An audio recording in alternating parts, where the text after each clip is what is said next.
Hey guys, this is my review of the Mishimoto Baffled Oil Catch Can. Reason I decided to go with this one is its small design, and despite its higher price than I would have preferred, uh, its functionality was much higher than your cheap, say, 15, 20, $30, basically knockoff catch cans. You've all seen them, the ones that have a simple, maybe 3/8 drain plug at the bottom, an inlet and an outlet at the top, and it's just a solid can, maybe 7 inches tall. There's nothing in them. They're just hollow tubes with a plug at the bottom and an inlet outlet at the top. There's no baffles. There's no filter media. I've seen some that say, "Oh, you should put in steel wool or scouring pads or something." Not what you want to do. They're they just cause more problems. Things can come apart, rust. It'll get back in through your outlet tube, back into your motor. You just don't want that. You want something that actually filters. That's the whole idea. So I decided to bite the bullet, and I got not their most expensive one, but a nice little compact guy. This one holds 2 fluid ounces. It actually will hold more than that, but that's above the baffle line, and I'll explain that here in just a second. So, let's take a look at it. It is a 50 micron bronze filter inside. 50 micron, this isn't like something you can go sticking marbles through, okay? This will actually take care of what you need. And it is 100% washable. That was the other big draw for me. I wanted something that wouldn't just get dirty in 6 months and then start gooing and gunking up and suddenly, lose its ability to clean. I wanted something I could maintain, and I do that with a lot of things in my car. So that's part of what caught my eye with this one. So let's take a look inside. See what we have.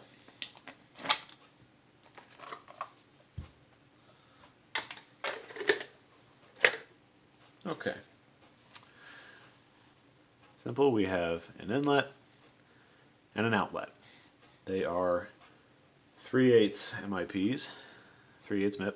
So a hose barb will attach to these, and I bought, if you would like to know, these guys from a local hardware store. It is brass.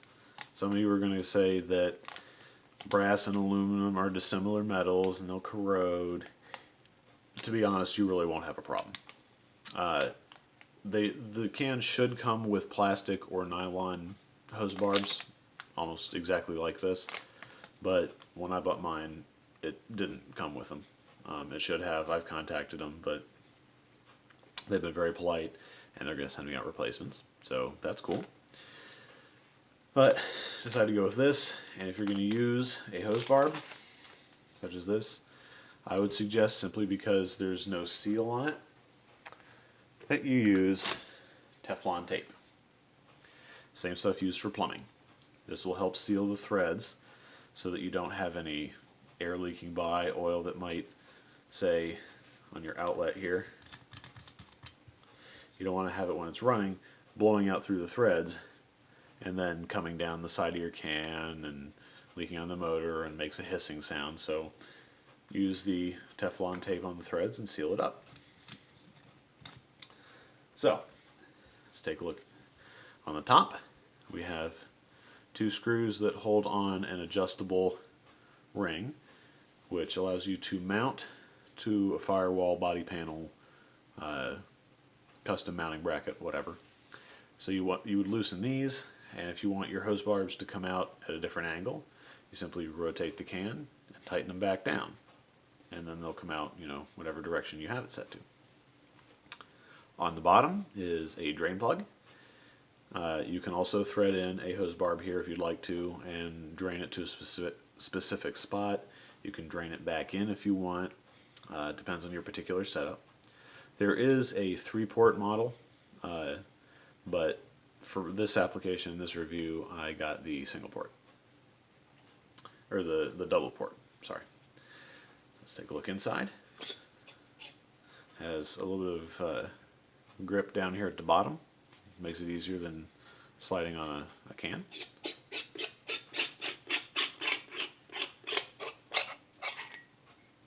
Okay. It's just a plug. There's nothing special. This is just a solid can.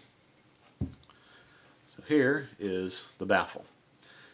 What this does is when the oil fills up to a given level, you can see where the line of the baffle is, then it keeps the oil as you go around corners and bumps from splashing up and directly hitting the filter, clogging it, coating anything else. It just keeps everything down the bottom. Think of it like a fuel tank. There's a baffle in the fuel tank to keep the fuel from just splashing around, foaming,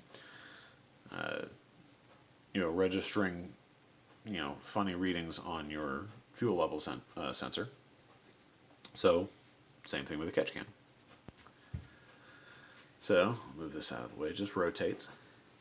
That is your 50 micron bronze filter. Completely washable. It does unscrew from here. I'm not going to show you that part. It's actually on and sealed pretty well right now, so I figured I'd leave it on. Here is the inlet. Comes to port right here and hits one of these two baffles.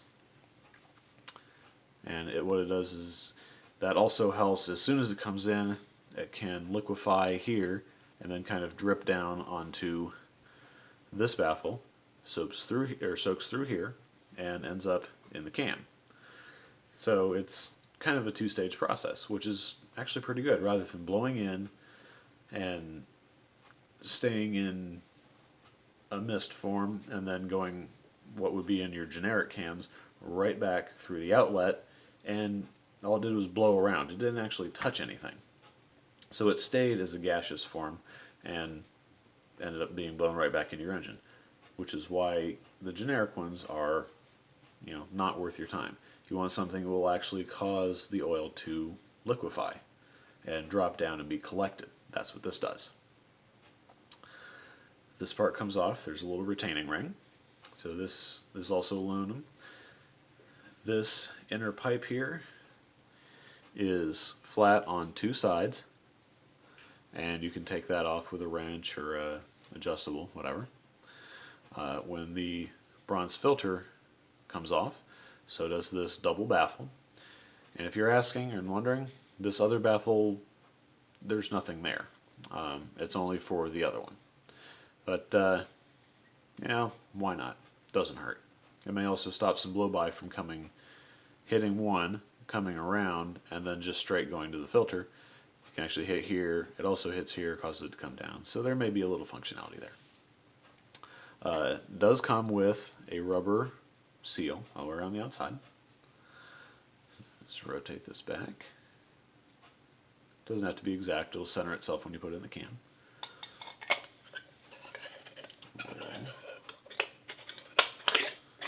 Thread this back on.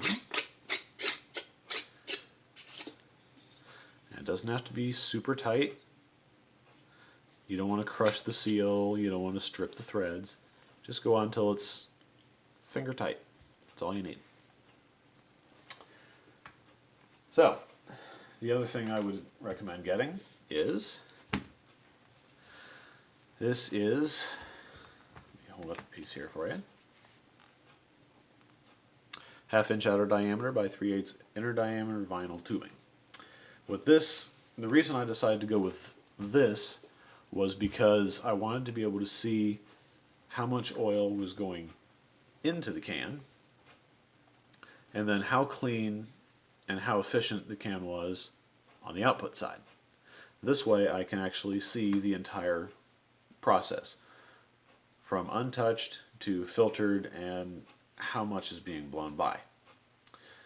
I haven't actually installed this yet, obviously, but I'll get around to a second review that'll show it in the car, running, functioning. It'll probably be a couple months. I want to drive it, not just for 2 or 3 hours around town, but actually drive it for couple months. I don't have much of a leak. Actually, I barely have any, and that was on a generic can.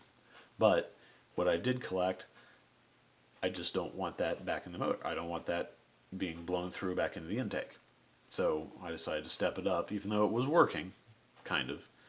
I want to see if this will actually take care of most, if not all of it. So, there is my review of the Mishimoto Baffled Oil Catch Can, the compact version 2-port. Stay tuned, and I'll let you guys know when I have the running version and show it in the car for you. So, hope you like it.